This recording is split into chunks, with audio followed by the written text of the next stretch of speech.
Look, I've never been one to believe in ghost stories or creepy tales. I always thought they were just exaggerated or made up. But what happened to my family last Christmas still gives me chills every time I think about it. We've always had this tradition of opening presents on Christmas morning. So that day started off like any other Christmas. It was me, my parents, and my little sister Lily, who's 8 years old. We were all in the living room. The tree was glowing with ornaments, and the house smelled like coffee and French toast.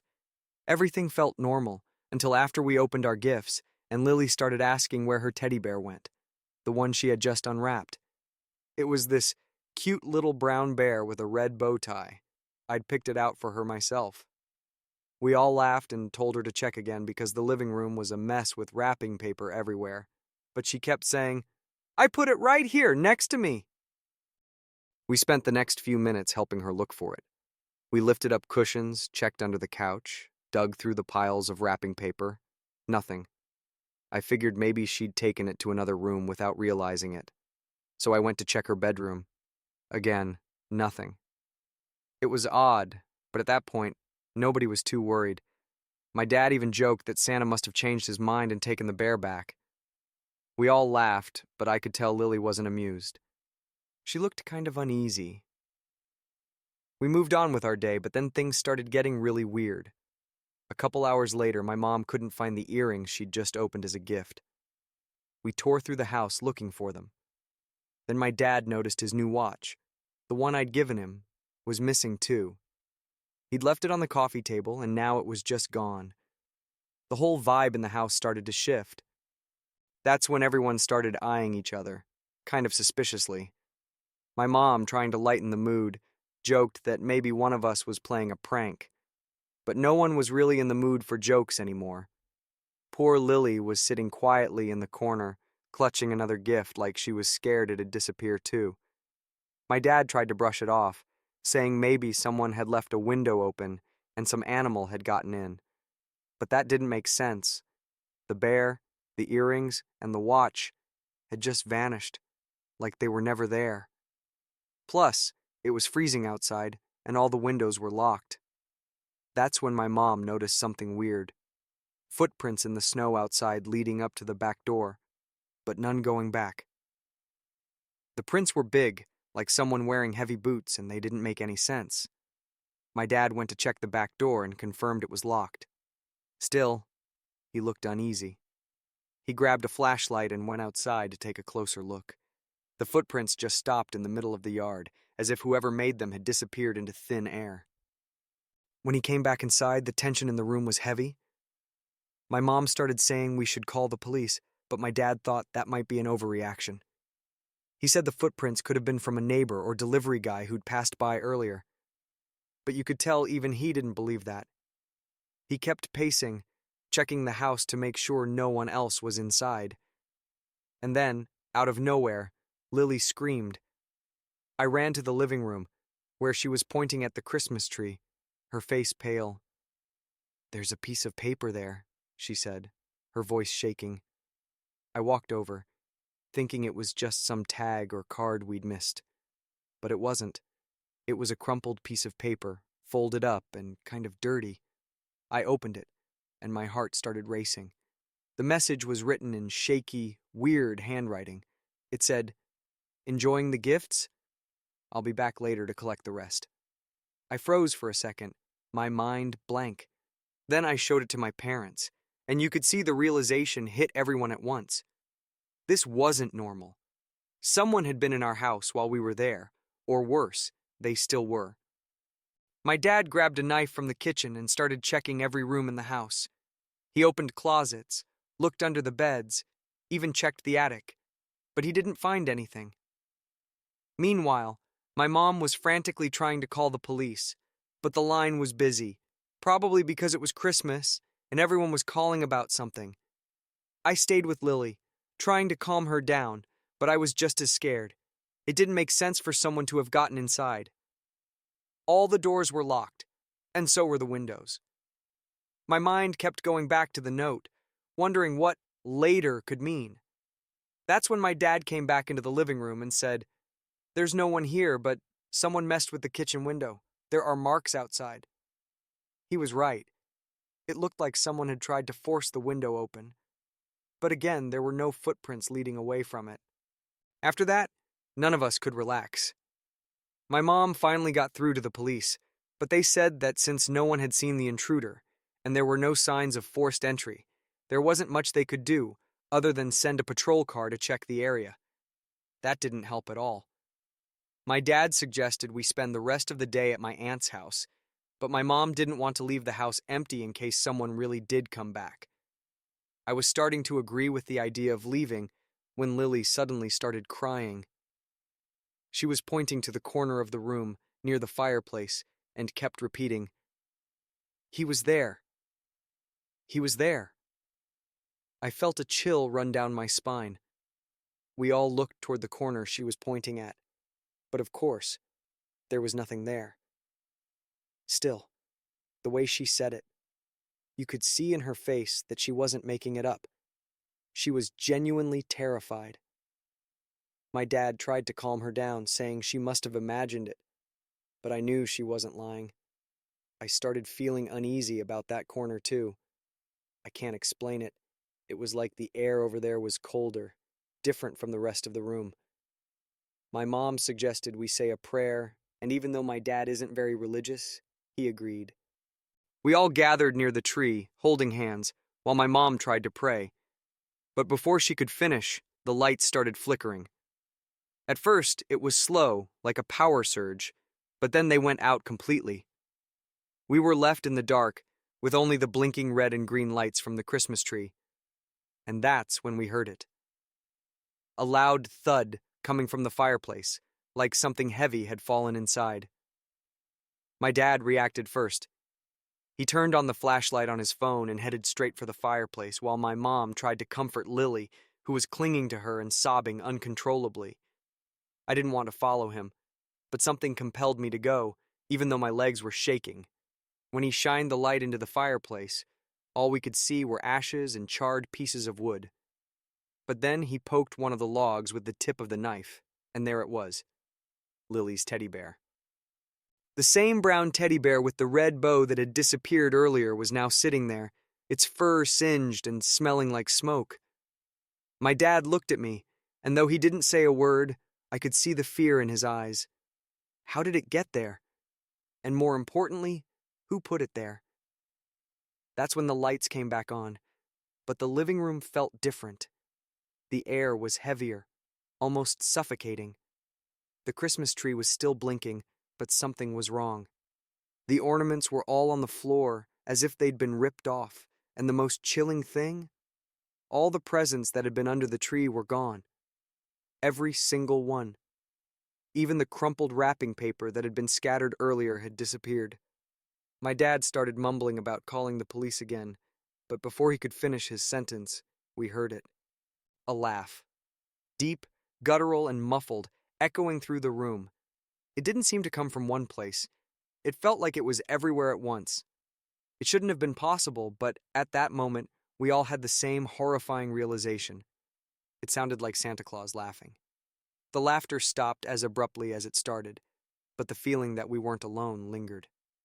My mom, pale as a ghost, started grabbing our things, determined to get us out of there for good. My dad tried to stay calm, but I could see his hands shaking as he held his phone. While Lily sobbed quietly, I glanced toward the living room window, and that's when I saw it. For a split second, I was absolutely certain someone was standing outside in the snow watching us. It was a tall figure, draped in something red. I couldn't make out the face, but there was something off about the way it stood, like it wasn't entirely human. I blinked, and it was gone. But the footprints in the snow were still there, fresh, deep, and leading straight to the window. Just then, my dad's phone rang. It was the police letting us know the patrol car was on its way. He barely managed to explain what was happening, only that we needed urgent help. And then the doorbell rang. We all froze. My mom clutched Lily tightly, whispering a prayer while my dad moved toward the door, still gripping the knife. He peeked through the peephole but didn't say anything. "Is it the police?" I asked, my voice barely audible. He hesitated, and then his answer chilled me to the core. There's no one there. The doorbell rang again, this time longer and more insistent. And that's when we heard it. A deep, gravelly voice humming a Christmas carol on the other side of the door. But it wasn't cheerful. It was slow, drawn out, almost menacing. My dad stood there, frozen, as if trying to decide what to do. Then the noise stopped. No more doorbell, no more humming, just an eerie silence. The only sound was our breathing. Even Lily had stopped crying, likely paralyzed by fear. Slowly, my dad opened the door, but all he found was the cold wind and falling snow. The patrol car was pulling up at the end of the street, but there was no sign of anyone near the house.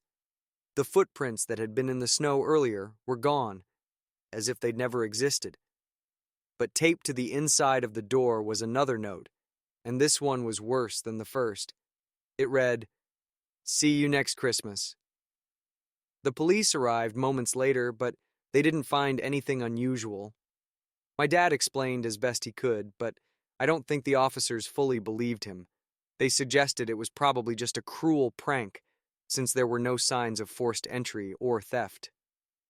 When they left, my mom insisted we go to my aunt's house, and my dad finally agreed. We grabbed whatever we could and left as quickly as possible. But before we went, I noticed something odd. Lily didn't have the teddy bear we'd found in the fireplace. "Where's your bear?" I asked. She shook her head and whispered, "I don't want it anymore." Then, almost under her breath, she added something that made my stomach drop. "He said the bear wasn't for me. He said he's coming back to get what's his." We spent the rest of Christmas at my aunt's house, but none of us got much sleep that night. Lily clung to my mom the entire time, and my dad couldn't stop checking the security cameras on his phone. But they didn't show anything unusual. When we went back the next day, the house was just as we'd left it. Nothing out of place, no strange marks, no sign that anyone had been there. But the note from the door was gone. My dad swore he'd put it in his pocket, but we couldn't find it anywhere. Not in the house, not in the car. It was as if it had vanished, but the weight of what had happened still hung over us like a shadow. To this day, no one talks about that night much. My mom insists it was just some mean-spirited prank, but I know she doesn't really believe that. My dad installed new locks and cameras in every corner of the house and hasn't mentioned it since. Lily, though, worries me the most. Since that Christmas, she can't even look at a Santa Claus figure without getting nervous or breaking down in tears. And honestly, I don't blame her. Every time I see a Christmas decoration, especially one with Santa's face, I get this unshakable feeling that he's watching. And with Christmas coming around again, there's only one thought I can't get out of my mind. Will he actually come back?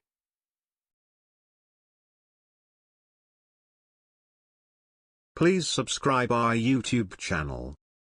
I've never been a big fan of spending Christmas away from the city, but when my friends suggested renting a cabin in the mountains to celebrate together, I thought it might be fun.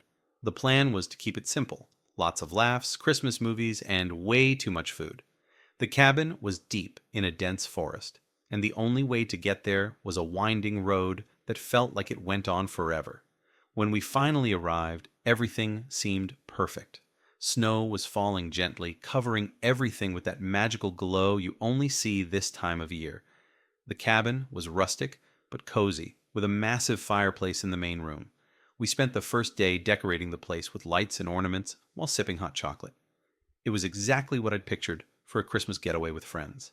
But on the second night, something weird happened. I woke up in the middle of the night to grab a glass of water, and while I was in the kitchen, something outside the window caught my eye. In the dim light from the porch, I saw tracks in the snow, really big ones. At first, I thought it might have been some kind of animal, but the tracks formed a nearly perfect circle around the cabin. The thing that sent chills down my spine was that no one had mentioned hearing any footsteps or noises from outside. When I told everyone the next morning, half of them thought I was imagining things, while the other half seemed uneasy but didn't say much. We decided to shrug it off and get on with the day, but I couldn't shake the feeling that something wasn't right. After breakfast, we tried to act normal, but it was impossible not to keep glancing out the window every 5 minutes. That eerie feeling of being watched hung in the air. The circle of tracks was still there, perfectly preserved in the snow. One of my friends, Ryan, suggested it might have been a neighbor or some kind of prank, but let's be real. Who in their right mind would trek all the way out here in the middle of the night? The cabin was isolated, and the nearest store was a 40-minute drive away. That afternoon, we decided to check around outside to see if we could find any other clues. But aside from the circle, the tracks just stopped, as if whoever or whatever made them had vanished into thin air. By the time night fell, the tension was almost unbearable. We tried to distract ourselves by watching a movie, but every little sound from the forest had us jumping out of our skins. Around 10 p.m., while we were all in the living room, we heard a noise outside, something like quick, muffled footsteps in the snow. James, who was sitting closest to the door, peeked through the curtain and his face went pale.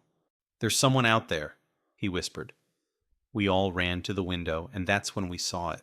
A figure dressed in red and white, standing at the edge of the forest. We couldn't make out its face, just that outfit, which from a distance looked like a Santa Claus suit, but something about it was off.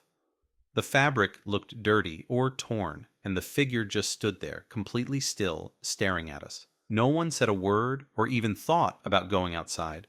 We stood frozen, staring for what felt like an eternity. Nobody knew what to do. James suggested locking everything, but the truth was, we'd already locked up as soon as it got dark. After a few minutes, the figure was gone. We didn't hear footsteps or the crunch of snow, nothing. It just vanished. We tried to tell ourselves it was probably just some local messing with tourists, but the vibe in the cabin had shifted completely. We decided it'd be safer to stay together in the living room, but relaxing was out of the question. Even the fire in the fireplace seemed weaker, like the tension in the air was sucking the life out of everything. A few hours went by, and despite the fear, we started to drift off. I think exhaustion finally got the better of us. That's when we were jolted awake by a loud bang outside, like someone had thrown something against the cabin wall. We rushed to the front window and saw what looked like a large burlap sack tossed near the porch. James grabbed a flashlight and, with a lot of hesitation, cracked the door open to shine a light on it.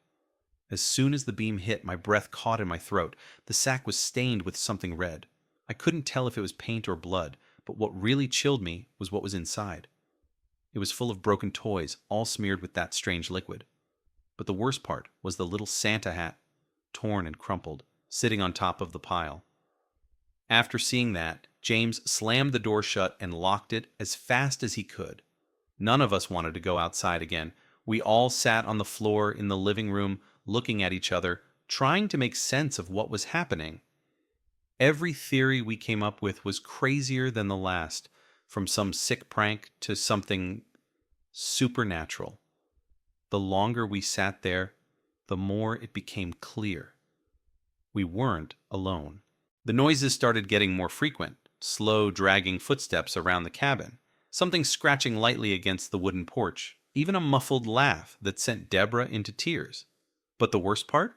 The sounds weren't coming from just one place. It felt like he, or whatever it was everywhere at once. At that point, Ryan pulled out his phone to try calling for help, but there was no signal, not even enough to send a text. We thought about running to the car and leaving, but the idea of trekking through the snow in the dark was too terrifying.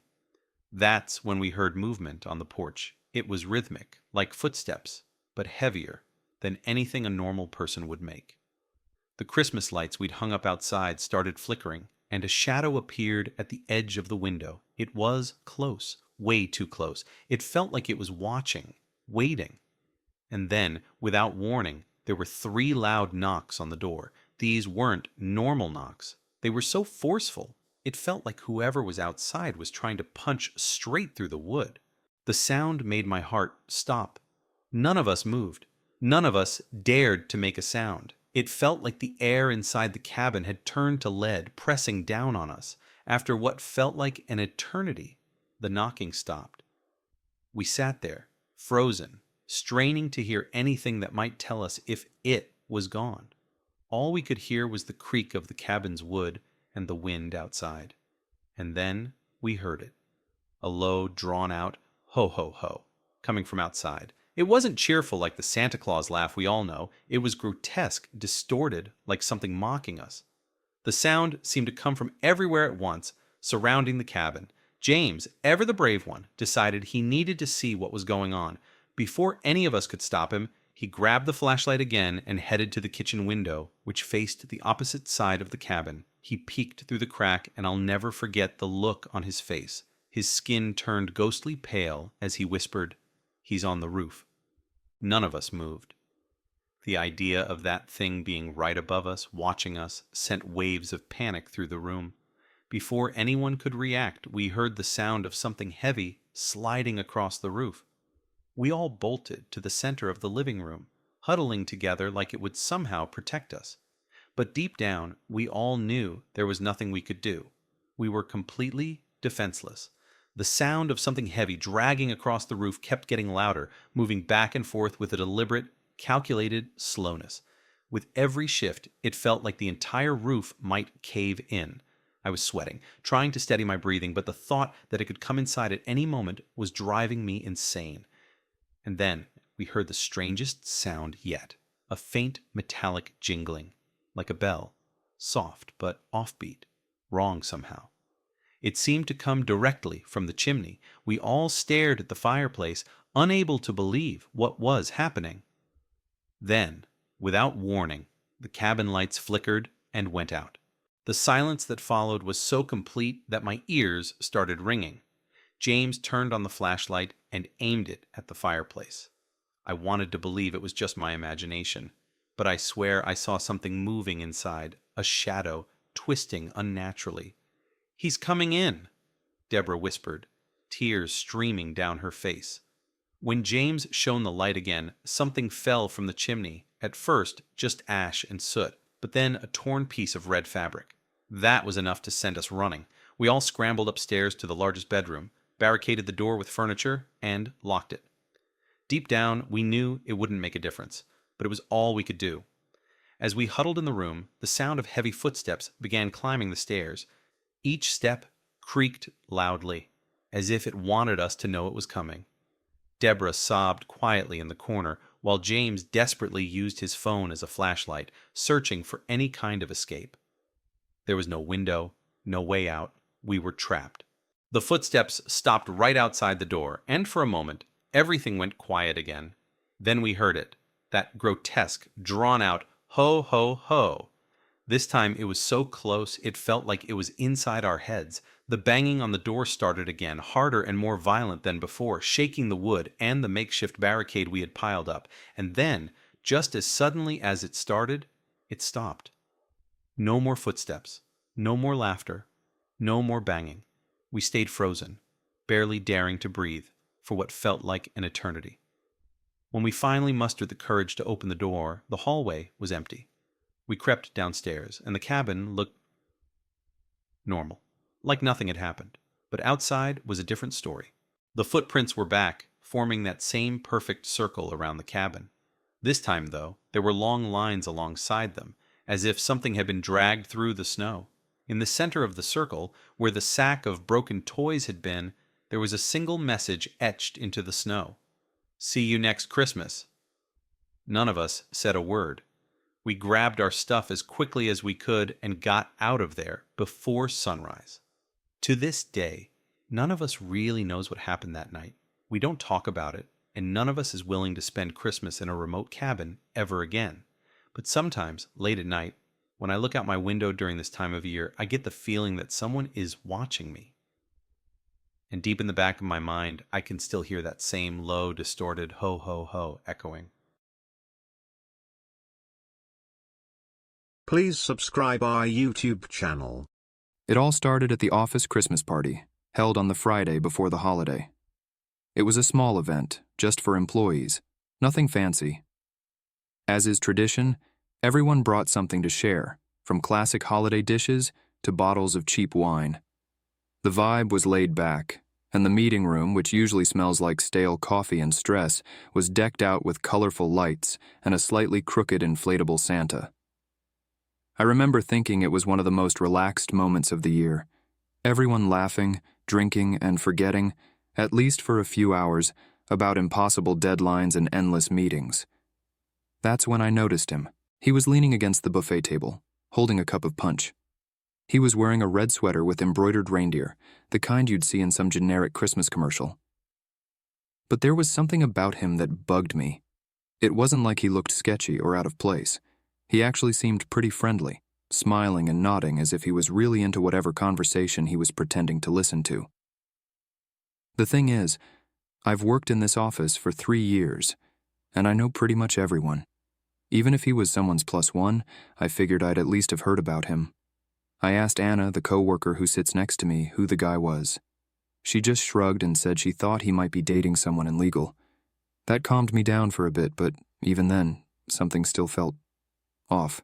I tried to shake the weird feeling and went back to enjoying the party.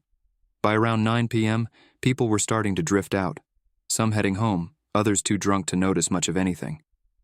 That's when I saw the guy again. He wasn't near the buffet anymore. Now he was walking down the hall toward the manager's offices. What caught my eye was how he seemed to avoid looking at the security cameras in the corners of the ceiling. At first, I thought I was just being paranoid. Maybe he was looking for the restroom or just curious about the office since it might have been his first time there. But I couldn't stop thinking about it. From where I was standing, I could clearly see him going in and out of offices that were supposed to be locked. I decided to ask someone again. I went up to Mark from HR and asked straight up, "Do you know who that guy in the red sweater is? He's been wandering the halls for a while." Mark squinted at him from across the room and frowned, saying he had no idea who the guy was. That's when I realized no one actually seemed to know him. People greeted him casually, the way you might with someone you vaguely recognize, but no one seemed to know his name or who he came with. When I turned back to check the hallway, he was gone. The party wrapped up around 10:30, and everyone slowly started heading out. By the time I got home, I'd completely forgotten about the guy in the red sweater. But the next morning, I woke up to a message in the work group chat. "Did anyone see my headphones? I left them on my desk last night." Then more messages started popping up. Confidential documents from finance had disappeared, and even a laptop from legal was missing. The festive vibe from the night before had turned into a storm of panic and speculation. That's when someone brought up the mystery man. Didn't he seem a little out of place? He said something about working in IT, but I've never seen him before. With each new message, the unease grew. When the security team was called in to review the cameras, things got even weirder. The man hadn't just shown up at the party. He was first seen on the footage at 2 p.m., walking the halls before most employees had even arrived for the day. He seemed to know exactly where he was going, entering specific rooms and avoiding crossing paths with anyone. The strangest part? There was no footage of him entering the building. The first image of him was already inside, as if he had just appeared out of nowhere. And then it got even creepier. While reviewing the party footage, we noticed that he was constantly on the move, but in a way no one had picked up on at the time. He blended in so well, smiling, gesturing, acting like one of us, but he never stayed in one spot long enough for anyone to strike up a real conversation. In one clip, he's seen holding one of the phones that had gone missing. He was at the reception desk, looking at something on the screen like it belonged to him. The security guy tried pausing the video to zoom in on his face, but the camera quality was too poor to make out any details. The worst part was the footage of his last moments at the party. Around 10 p.m., he was seen heading down the emergency stairwell with a backpack he definitely hadn't brought with him earlier. What gave everyone chills was this. The ground floor camera, which faced the building's exit, never captured him leaving. It was like he just vanished along the way. We checked all the locked doors and windows, but there was no sign of forced entry or exit. That's when the rumors started flying around the office. Who the hell was that guy? By Monday, the office was tense. People whispered in the halls, and no one seemed comfortable being there. The boss called a meeting to tell us that the police had been informed, but for now, we were supposed to keep working as usual. Easy for him to say, right? Every time I walked down an empty hallway or saw a door slightly ajar, I'd get a shiver down my spine. Especially after we discovered one more unsettling detail. The building's master key was missing. That meant technically, the guy could come back anytime he wanted. The worst part came when Carla, from finance, mentioned something that had gone unnoticed during the party. She said the mystery man had come up to her and casually brought up a trip she'd taken last month. The problem? Carla had never mentioned that trip to anyone at work. She'd only posted a photo on Instagram, and her account is private. He knew her name, knew personal details about her life, but none of us had any idea who he was. That realization made me feel like we were being watched by someone who knew way more about us than they should. That night, I barely slept. Every time I closed my eyes, I pictured the man in the red sweater standing at my door, wearing that casual smile that now seemed disturbingly sinister. The next morning, I woke up determined not to go to work. But I went anyway. I didn't want to seem paranoid. When I got there, the atmosphere was even stranger than before. The head of legal said he'd gotten a call from the police. They hadn't recovered any of the stolen items yet, but they had a lead. He didn't go into details, though. He just told us to stay alert and make sure all the offices were securely locked. What really made me want to drop everything and run happened near the end of the workday. I was shutting down my desk when I noticed something strange on my computer screen. A file that I was certain hadn't been there before. The file name was simply Ho, Ho, Ho. My hands were shaking as I clicked on it, and all it said was, "You've been good this year, but not everyone's so lucky. See you next Christmas." After reading that, I was absolutely terrified. I looked around to see if anyone was nearby, but the office was nearly empty, just a few co-workers finishing up their tasks. I closed the file and shut down my computer immediately, but the whole thing left me with the unsettling feeling that someone was watching me. Before leaving, I went to Mark from HR and told him about the file. He tried to reassure me, saying it was probably just someone playing a bad joke. But honestly, I could tell from his face that he didn't believe what he was saying either. The next day, the file was gone from my computer. IT swore there was no record of anyone accessing my machine remotely. That's when I decided to check the security footage myself. I needed answers. And guess what? On one of the videos from the early hours of the morning, around 3 a.m., the system recorded movement in the office. For less than 2 seconds, the security camera captured the silhouette of someone in a red sweater walking down the hallway. As soon as they turned the corner, the camera lights started flickering, and the recording became corrupted. After seeing that video, I asked security for a copy and showed it to my boss. He went pale but tried to act composed, saying he'd handle it with building management. That didn't make me feel any safer. The police were called again, but since there were no signs of forced entry or concrete proof of a break-in, they chalked it up to a system error. A system error. That's all they had to say? That didn't explain what I saw, or the things that had gone missing. Worse, some co-workers started mentioning they'd been receiving strange emails in their work accounts, all with weird Christmas-themed jokes. What finally pushed me over the edge happened the next night. I got home, and as soon as I walked into my bedroom, I saw something that nearly made me collapse. On the corner of my bed was a Christmas card I had never seen before. It was simple, with an image of a smiling Santa on the front. I opened it, my heart pounding, and inside was a message written in elegant handwriting. "It's always nice meeting new people. Merry Christmas." There was no signature, no envelope, and the scariest part? My door had been locked when I left that morning, and no one else has a key. After that, I couldn't sleep peacefully anymore. I started locking not just the door to my house, but every window and even the closet in my bedroom, like that could somehow protect me from something I didn't even understand. I became paranoid, replaying every detail of that party in my head, every face I saw. The more I thought about it, the clearer it became that the man in the red sweater wasn't there by chance. He knew exactly what he was doing, how to get in, where to look, and most importantly, how to vanish without a trace. But what still terrifies me to this day is the feeling that he wasn't just there for the documents or the stolen items. It felt like he wanted to be noticed, like it was a warning.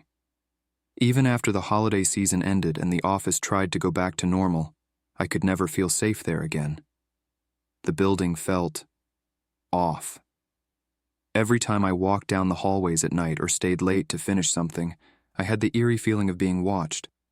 A few times, I swear I heard footsteps coming from the floor above, even when I knew no one was there.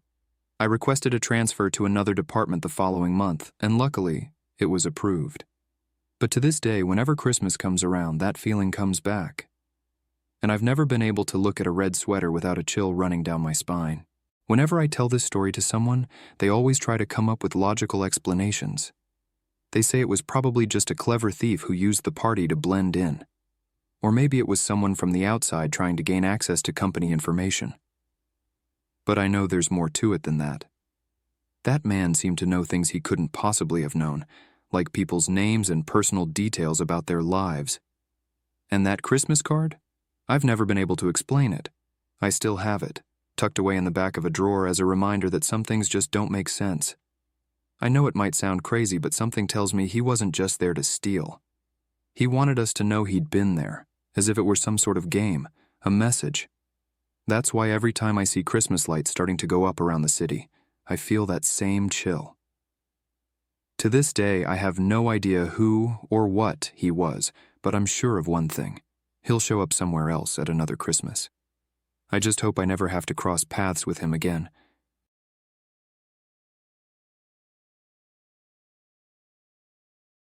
Please subscribe our YouTube channel. I never thought I'd be writing something like this, but after what happened last Christmas Eve, I feel like I have to share it.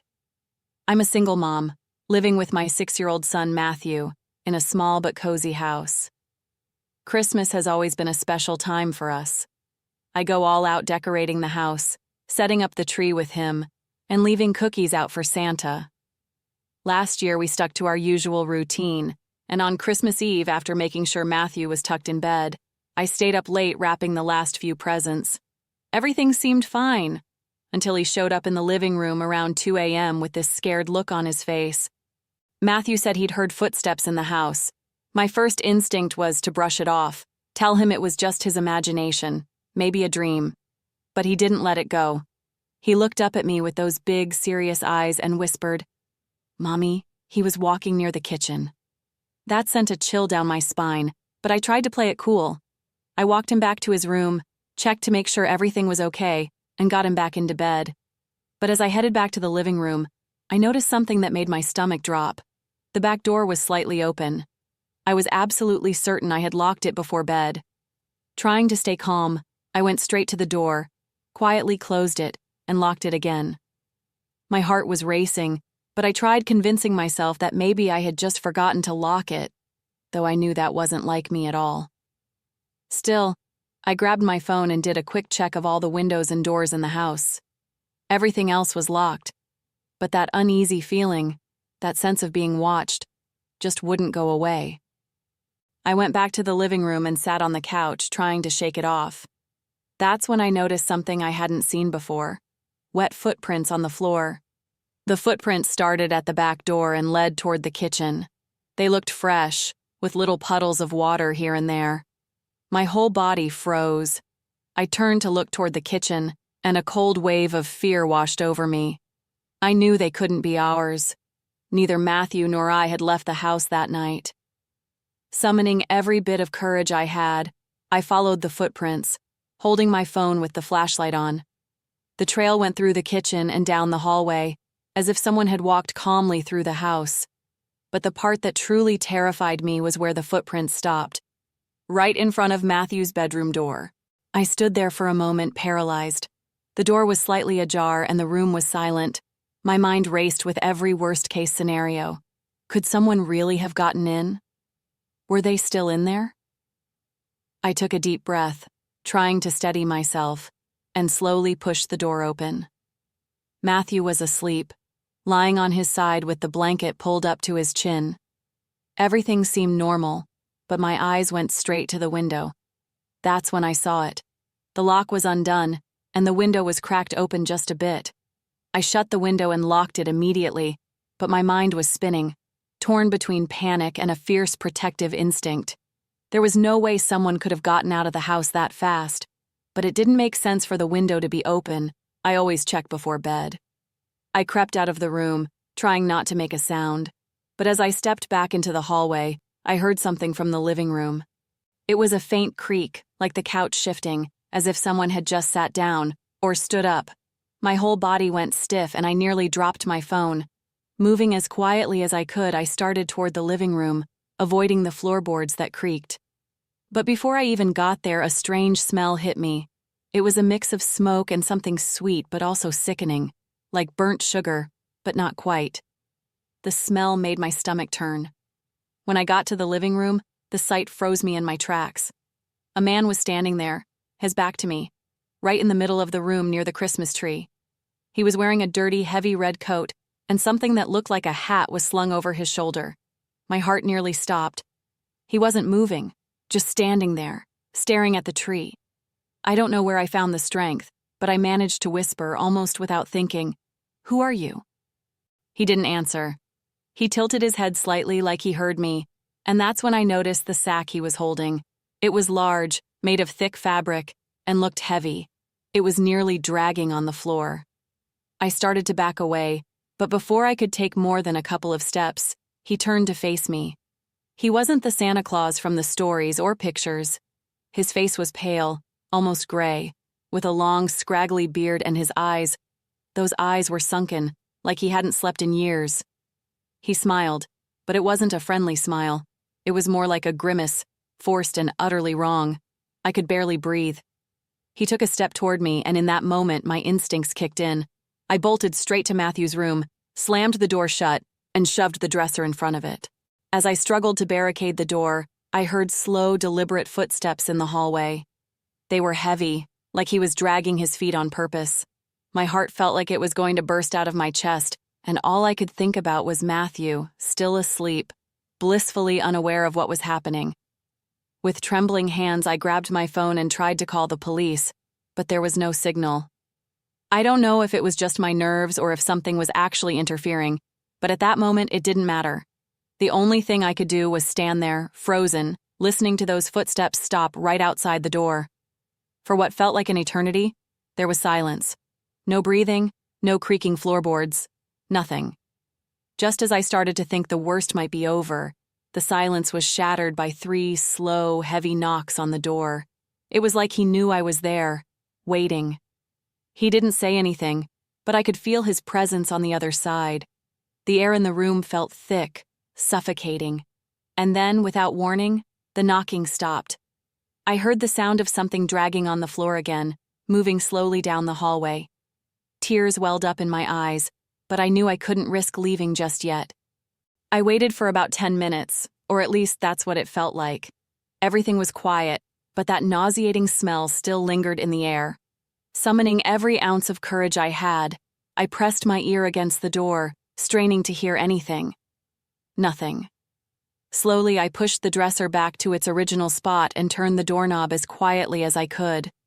The hallway was dark but appeared empty. Grabbing a flashlight from Matthew's nightstand, I crept through the house, step by cautious step. My heart was pounding so hard I thought it might give me away, and my palms were so sweaty I almost dropped the flashlight.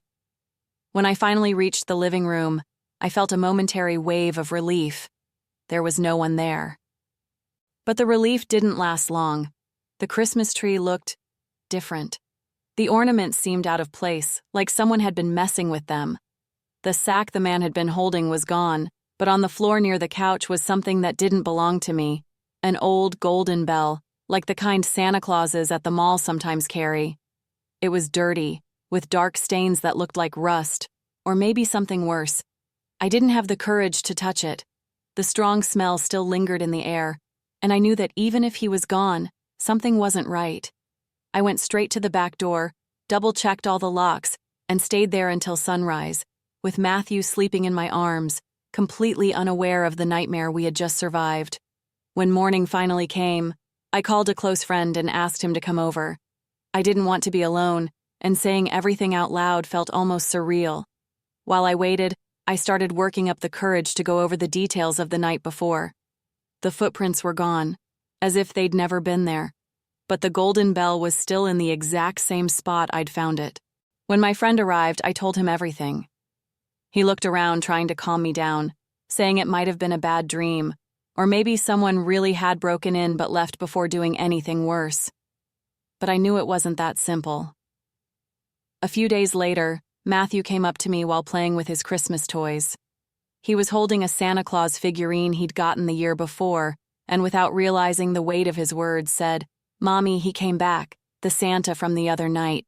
He said you didn't need to be scared." My blood ran cold.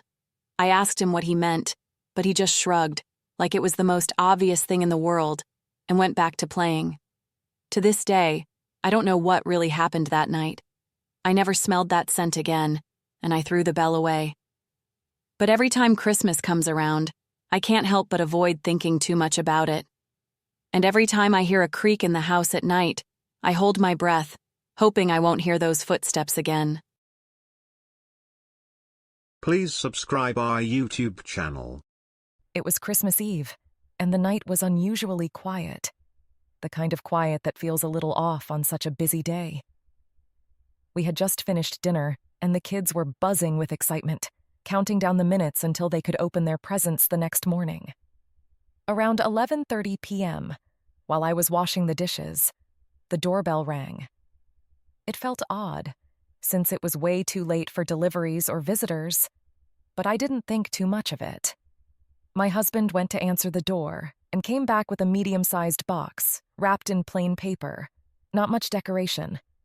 There was no sender, just our address written neatly by hand. That's when I started feeling uneasy. Who would send something last minute like that without saying anything? We decided to open the box right there in the kitchen. Inside, there was a Christmas ornament, a snow globe with a little house inside, lit up from within. It was pretty, but it looked kind of cheap, like something you'd grab at the last minute.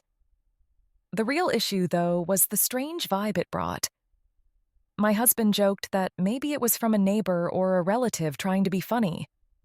But none of us had mentioned anything about late presents or anything like that to anyone. When I asked if he'd noticed anything unusual about the delivery guy, he just shrugged. It was dark, but he looked like an average guy, he said. I didn't think much more about it until the next morning. The next morning, something made me get up earlier than usual.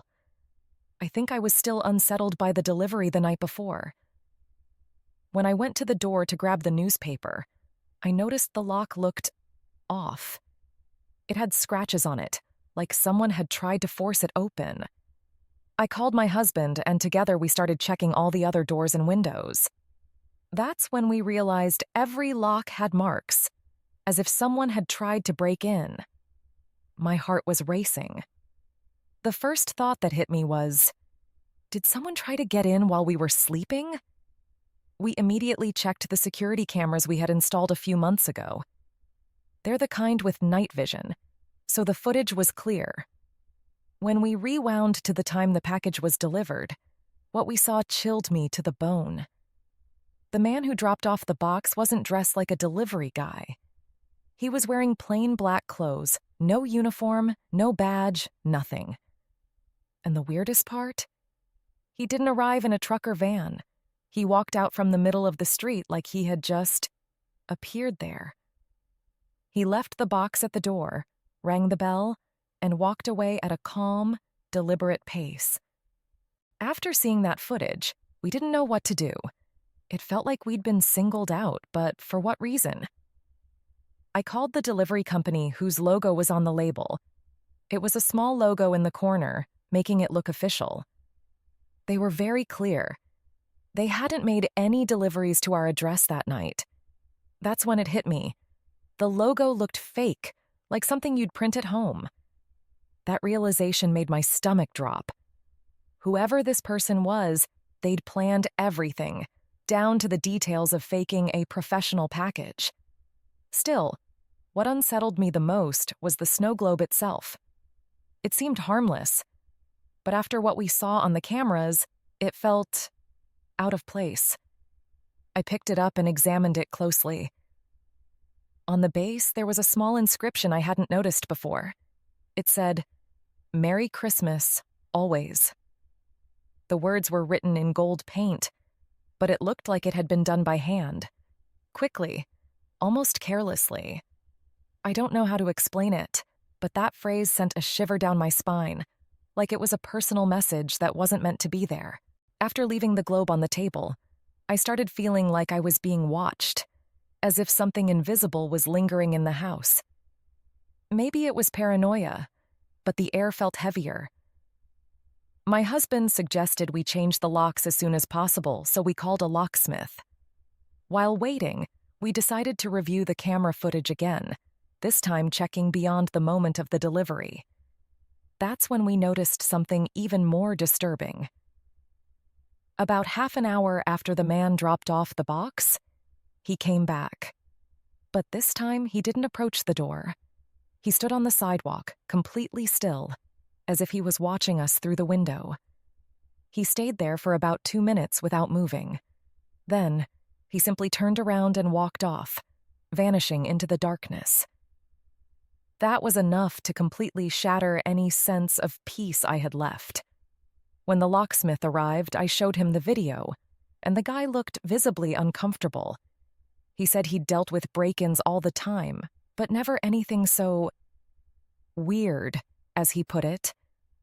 Changing the locks helped a little, but the feeling of unease lingered. We decided not to say anything to the kids. It was Christmas after all, and we didn't want to ruin their day. The rest of the day was a mix of tension and trying to act normal. The kids opened their presents, laughed and played, and we tried to keep up with the cheerful vibe. But my husband and I were on edge the whole time. Every now and then, I'd glance at the snow globe, still sitting on the kitchen table like it held the key to everything that was happening. I can't explain it, but each time I looked at it, the little house inside seemed more detailed. At first, it was just a generic structure. Later, it looked like there was a tiny tree beside it. It was as if something was slowly changing, and I knew it didn't make any sense. By late afternoon, I decided I'd had enough. I grabbed the globe, tossed it into a trash bag, and took it out to the bin on the street. My husband thought I was overreacting, but I insisted. When I came back inside, we locked everything again, just to be safe. Later, while we were preparing dinner, I heard a noise at the front door, like something had been placed there. My heart was racing. My husband carefully opened the door, and there it was, the snow globe, back in the exact same spot where the box had been left the night before. Only now, the little house inside looked terrifyingly familiar. It looked like our house. When I saw the globe again, my hands started shaking. I picked it up carefully and noticed the details were eerily accurate. The house had the same Christmas lights we'd put up on the roof, and even the little snowman the kids had built in the yard. But there was one detail that made me drop the globe immediately. On the left side of the house, there was a tiny figure, standing on the sidewalk, in the exact same spot where the man had stood the night before. I rushed to grab the globe off the floor, but it hadn't broken. Despite the fall, it seemed to be made of some kind of tough material, not like regular glass. My husband looked at me, pale as a ghost, and could only mutter, "This isn't normal." We decided to put the globe in the garage and lock the door. We didn't want it anywhere near us, but we also didn't know what else to do with it. The rest of the night was spent in near silence, barely exchanging words. When it was time to go to bed, I brought a knife with me. I wasn't sure if it would make any difference, but it made me feel a little safer. In the middle of the night, I woke up to a loud noise, like glass shattering. I bolted out of bed and ran to the garage, and to my surprise, the door was wide open. The snow globe was on the floor, shattered into 1,000 pieces. But the most disturbing thing was what was inside. Small, folded pieces of paper, each with the same message written on them. "You can't escape." That scene is burned into my memory. The shards of the globe scattered across the floor and those pieces of paper, all saying the same thing. I called for my husband, and he was just as horrified as I was. We grabbed a trash bag and started cleaning everything up. Every shard, every piece of paper. But the strangest thing was that as we worked, I couldn't shake the feeling that we were being watched. The garage windows were closed, but the sensation was so intense that I kept glancing over my shoulder. Once we finished, we locked everything up again and went back inside. But the rest of the night was a nightmare. The next morning, the kids were as cheerful as ever, acting like nothing had happened. But my husband and I could barely look at each other. The house felt cold, even with the heater on, and the festive Christmas spirit had been completely replaced by an overwhelming sense of dread. We decided to check the security cameras again, but this time, something was wrong. Every video from the night before was gone, completely erased, as if they'd never existed. To this day, we can't explain what happened that Christmas Eve. The only thing I know is that we moved out of that house soon after, and I never want to see another snow globe again for as long as I live.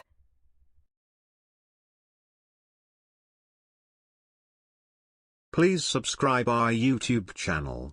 I've always been obsessed with decorating my house for Christmas. Every year, I spend weeks picking out and setting up lights, always trying to outdo myself from the year before.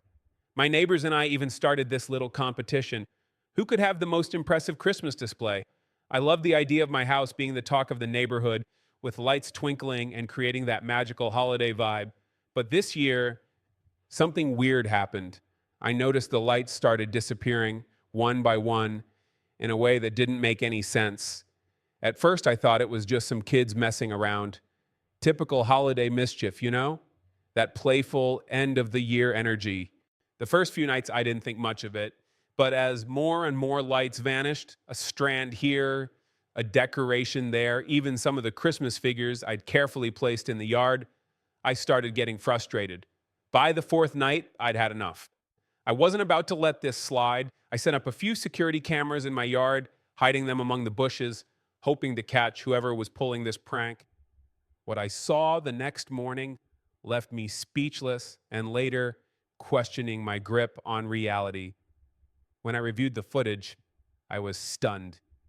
It wasn't kids or teenagers goofing off. It was a man wearing a mask, wandering around my yard in the dead of night.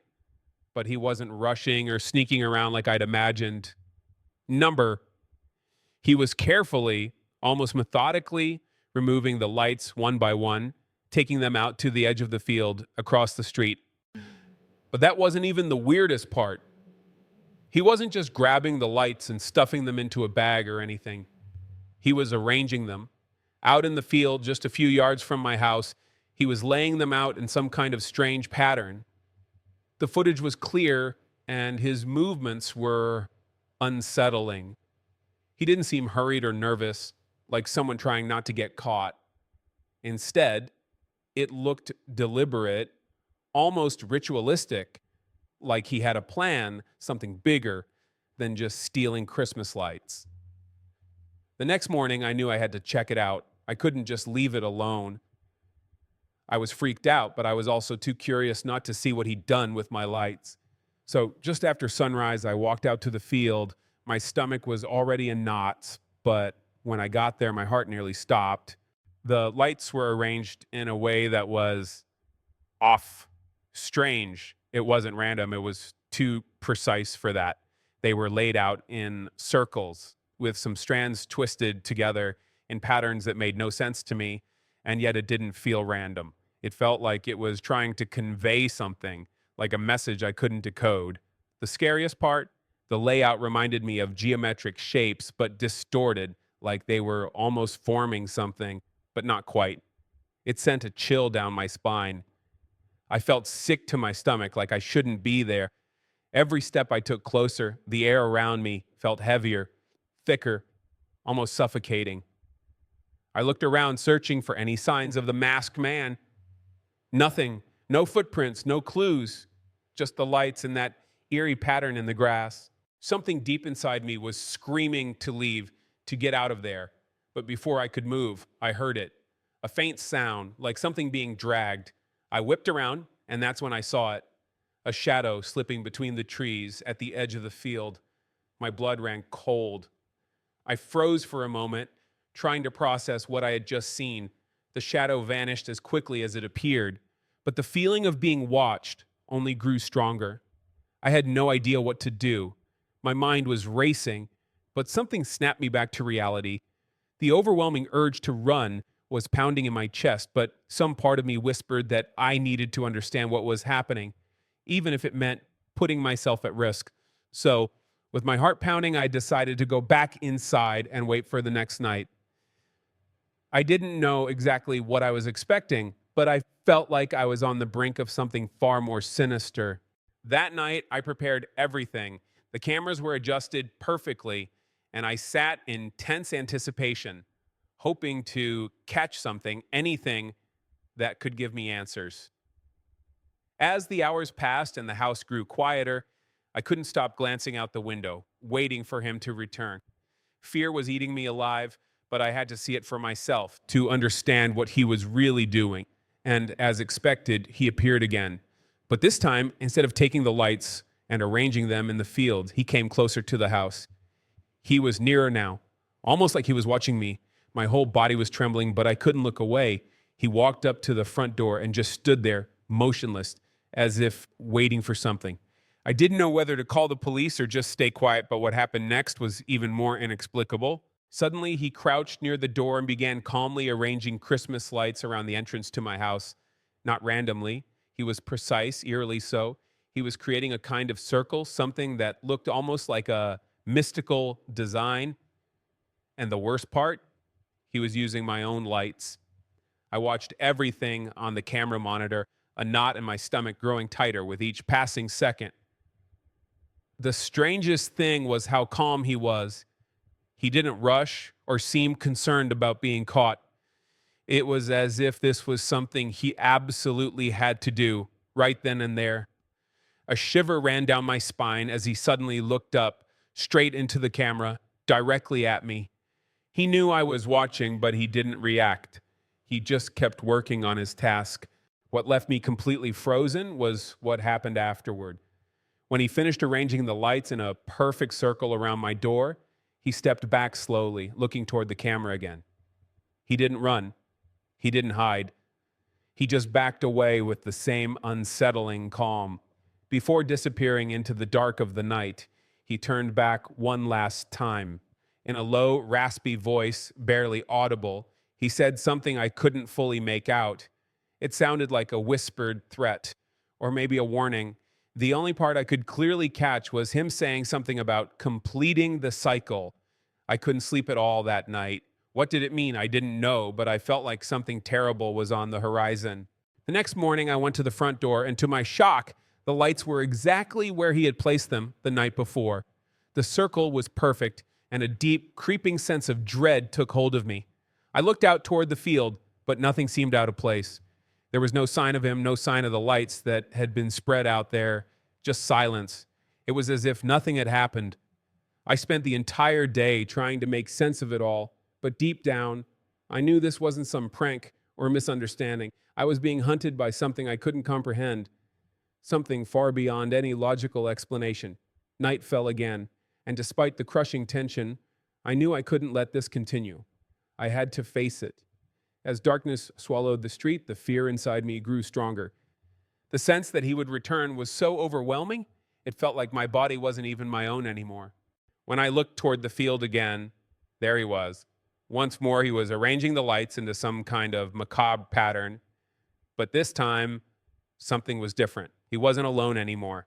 Surrounding him were several other masked figures, all dressed in dark clothing, moving in sync as if they were part of the same ritual.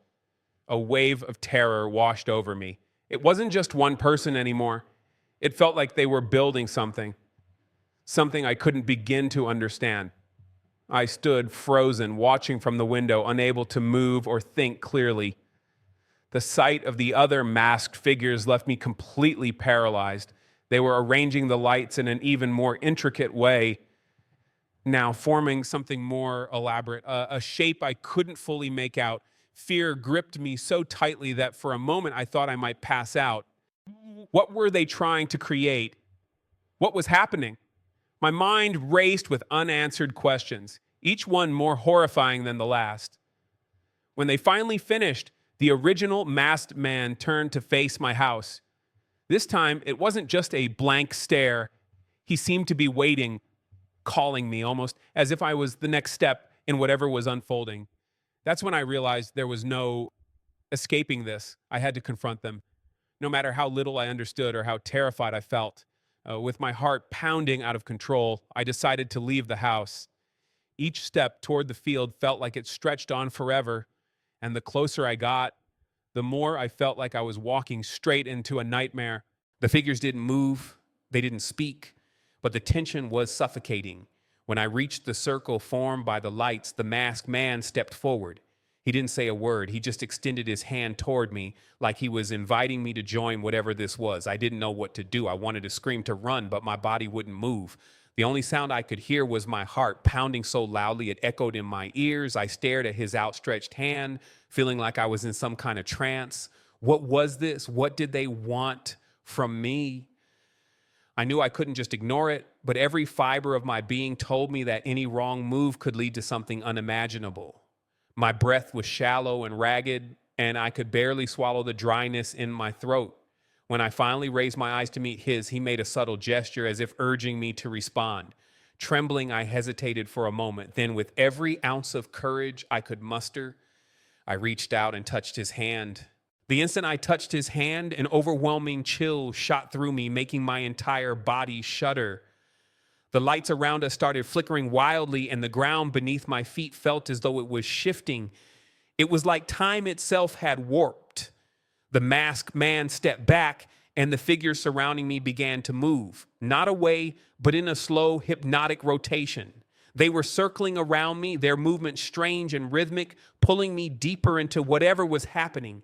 I was trapped, standing in the middle of this bizarre scene, my mind racing, but unable to process it all. I wanted to scream, but no sound came out. It was as if some invisible force was holding me in place, silencing me completely. Suddenly, the lights stopped flickering. The silence was deafening, almost unbearable. I was completely surrounded by the masked figures. They were still now motionless, but something about them felt different. The air was thick, almost suffocating, as though the very atmosphere was charged with some unseen energy. The masked man, who seemed to be their leader, stepped closer to me. He still didn't say a word, but the intensity in his eyes, visible through the mask, was piercing. It felt like he was staring straight into my soul. I wanted to run, to break free, but an inexplicable force kept me rooted to the spot. I couldn't move. He extended his hand again, this time without even thinking. I grabbed it. The moment I made contact, everything around me changed. The dark night was replaced by a blinding white light, as if I were being pulled into an entirely different reality. I couldn't feel the ground anymore. It was as if I were floating. There were no sounds, no voices, just the endless light and the sensation of being drawn into something beyond my comprehension. And then in an instant, everything stopped. What had felt like an eternity collapsed into a single moment. I was back in my house, standing in the exact same spot where I had been watching the field earlier. It was as if nothing had ever happened. The field was empty, the lights were gone, and there wasn't a single trace of the masked figures. I still don't understand what happened that night. All I know is that I'll never decorate my house the same way again. Since that night, life has returned to normal, but deep down, I know something changed. Something unexplainable happened out there. And I can't shake the feeling that it's not over. I never saw the masked man again, but the memory of that night lingers, heavy and unsettling. Even now, I stay up late, wondering if I'll ever make sense of it, or if one day it'll happen again. Please subscribe our YouTube channel.